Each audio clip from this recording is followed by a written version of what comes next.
Thank you. All right, it's time to pull out the envelopes that you selected earlier, and let's have our little personality questions. I hope no one lost theirs. You would lose your ballot position in May if you don't have your own. Oh, don't open them yet. Don't look at them yet. Just, you can. All right, hang on. Let's start. No, don't, just I want it to be fair because this is kind of you're gonna read it to us all, and then give us an answer. No, I haven't. But she hasn't read it. That's okay. Tom Wolf, let's start with let's go this way. Open your envelope. Read the question to us all. Okay. And then off you go. And you're saying this is a different question for everybody, right? Okay. Yep, everybody has different questions, and Okay. they were selected at random. What's one interesting thing about you that most people don't know? Here, can I see what yours is? Well, I don't know if it's interesting or not, but I have to confess that no one in the public has ever confused me with George Clooney. Come on, Katie, it wasn't that funny. That's probably the most interesting thing people know about me. But they have with Robert Redford. Yeah, well, yeah, that's true. That's true. Okay, all right. You dog, you. Okay, Allison Schwartz, let's go to you.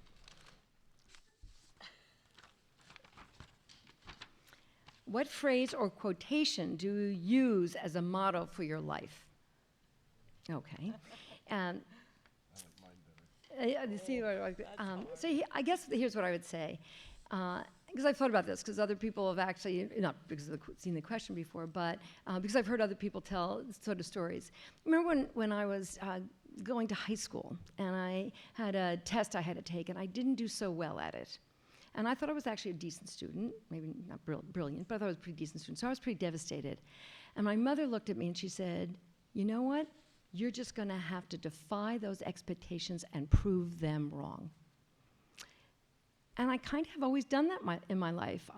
It's not always been easy. People don't always listen to you the first time around, but they don't always expect you to do great things. But in fact, I have always, when people say things can't get done, I say, you know what? We're going to defy the odds, and we are going to get this done anyway. We're going to defy those expectations. We're going to prove them wrong. So in some ways, that's kind of the motto I use. Okay, thanks, Katie. McGinty. All right, let's see. Are you eager? Okay. What government leader, living or dead, would you take as a model or inspiration as governor? Do I get to sneak in a couple? Yeah. I guess I would mention two. One is a proud Pennsylvanian, not exactly a government leader, but very much influenced government, and that's Rachel Carson. So not only a proud Pennsylvanian, but one of the first to open all of our eyes to the challenge we have with toxic chemicals and the adverse impact on people's health and the environment. And she stood up for her science and research, even in the face of those who tried to bring her down and criticize and critique and intimidate. And she stood tall, and that certainly has influenced my life and career. But I would say second, that Nelson Mandela is just an enduring inspiration to me, and I think to many people all around the world. Someone who was strong and principled, even as he was compassionate and tried to bring forward the better angels of nature. And I admire his humility and his tenacity and his courage more than I can say. Thank you. All right, Joellen Letts. It's out of the envelope, but I That's did fine. not look. That's fine. If your kids or spouse were describing to someone what you're really like, what, oh boy, what adjectives would they use? Probably, I don't know that it's an adjective, but the Energizer Bunny is what comes to mind. I just keep going, and I enjoy people, I enjoy life, I enjoy learning, and that really describes me. I enjoy my children, I enjoy my grandchildren. You know, we do things together. It's a great life, and I'm very proud to be part of the ride and humbled to be in this arena. Thank you. Thank you. Okay, John Hanger. when not running for office, what do you do for fun?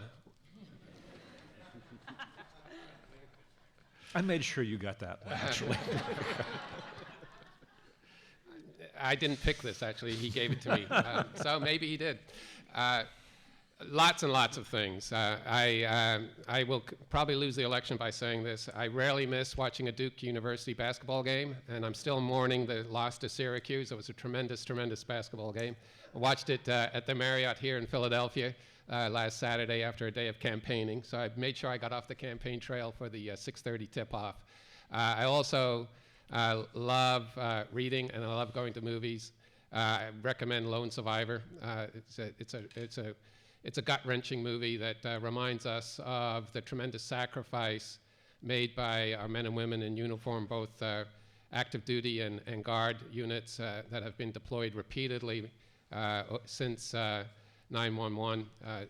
Families that have had 6, 7, 8 deployments. I recently sat with a family in Camp Hill whose son was a Marine deployed twice to Iraq. Was a machine gunner in Iraq. Came back, suffered from post-traumatic stress disorder, and had a long struggle that culminated, unfortunately, with a suicide of Dane Friedman. So there is a lot of things that I do for fun. I can't quite say Lone Survivor was fun, but it was certainly a reminder of the tremendous sacrifices so many Pennsylvanians and Americans have made for our freedom. Okay, back to our policy questions. It's common knowledge that manufacturing in Pennsylvania has declined a great deal over the last half century. The Philadelphia region alone in the 1950s had about 365,000 manufacturing jobs. That number is now below 30,000. Yet there is some hope on the horizon that a significant amount of manufacturing may come back to the U.S., a concept known as reshoring. As governor, how would you position Pennsylvania to get a portion of those jobs? And Allison Schwartz, you're first on that one. Oh, an important question. So thank you. We are really fortunate in Pennsylvania that we have great assets to build on, and one of them is in manufacturing. The numbers I have, actually, that we have 565,000 people still employed in manufacturing, 200,000 in Philadelphia. So we have a strong base, a strong legacy. And what we have are, and that's based on a skilled workforce, on a great location, on transportation that at least historically has been able to move people and products, and what we knew is opportunity to have really less expensive, more affordable natural gas energy. So there's a huge opportunity. And what the governor can do is to build that environment around manufacturing that is absolutely necessary. First, make sure that we have a skilled workforce. So one of the things I would propose is to expand the number of apprenticeships by 10,000 in Pennsylvania, so that young people or those who are being retrained consider manufacturing, particularly advanced manufacturing, which takes more skills and sometimes post-secondary skills as well. Make sure that businesses work with community colleges so that they can actually also both be able to continue their business model, but also be able to have a skilled workforce. And third, I would work with the research universities who themselves have proposed that they actually reach out and move some of their innovations into products towards manufacturing. That manufacturing can get done in Pennsylvania. We should promote it, and I certainly would as governor. This is something I actually know something about. My own company has actually brought manufacturing jobs back to the United States. I've created in the last 2 years 150 manufacturing jobs in the United States, many of them in Pennsylvania, in addition to what I've created in my own company. And what I've found is that I think that there are two things about bringing manufacturing back. First, we can do the mechanical things. And we have to do the things that Allison talked about, including providing the infrastructure, the education and training, to make sure that our workforce, our population is prepared to take manufacturing jobs. But one of the things I found was actually we're really good at this.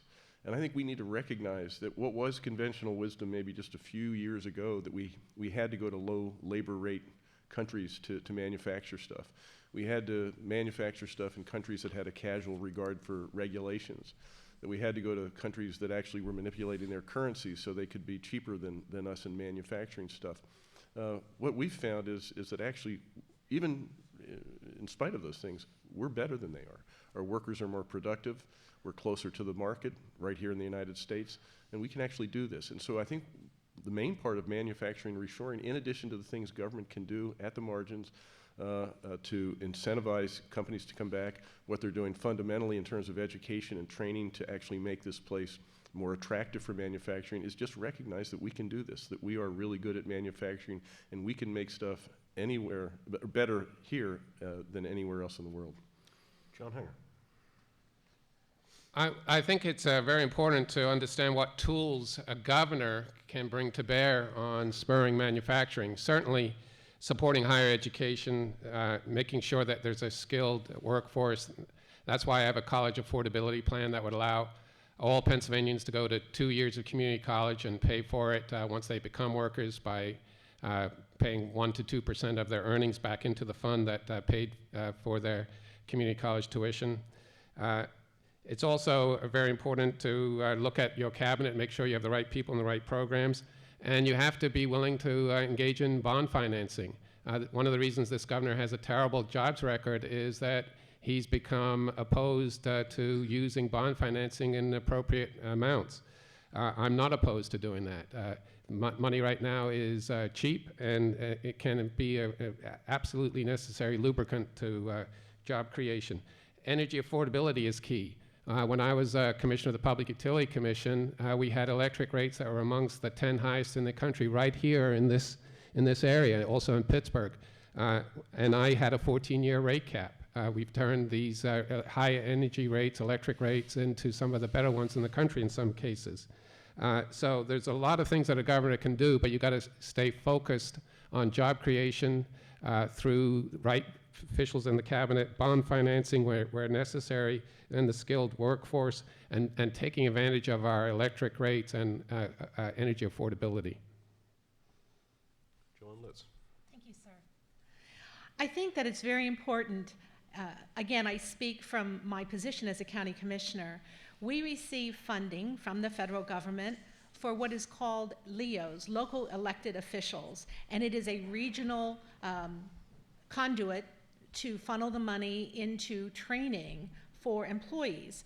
From the local elected officials, we fund things like the Workforce Investment Board, and we fund things like Career Links, so that we have places that people can go to, the manufacturers, to find out about getting some workers. It's very important that we do have trained workers, and to that end, the Career and Technology Centers are recipients of some of these funds, the local community colleges, and I think it's very important. We end up with carpenters, we end up with beauticians, we end up with nurses, but whatever it is, each Career and Technology Center in each community can be adjusted to whatever the manufacturer needs. Beyond that, we need a good infrastructure system, roads and rails to transport the manufactured goods.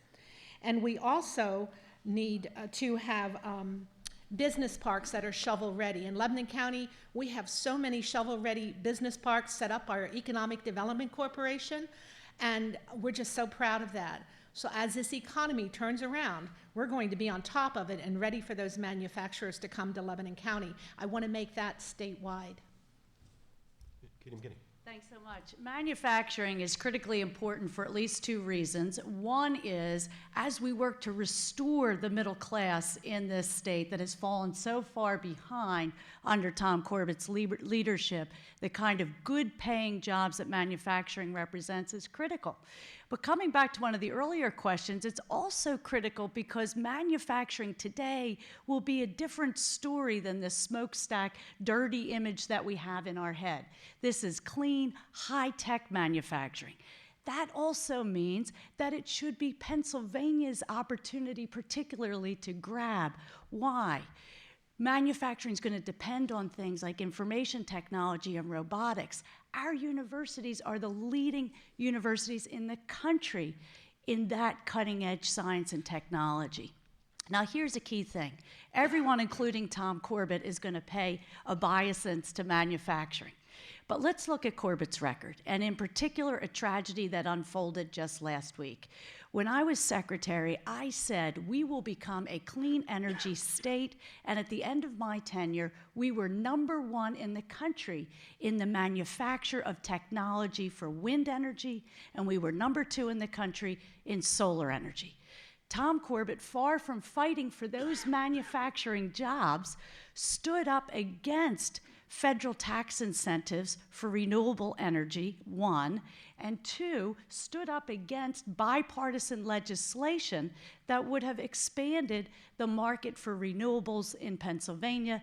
The inevitable consequence, hundreds of jobs lost just last week, manufacturing jobs, hard to replace. This governor not only didn't fight for them, he fought against those good jobs in our Commonwealth.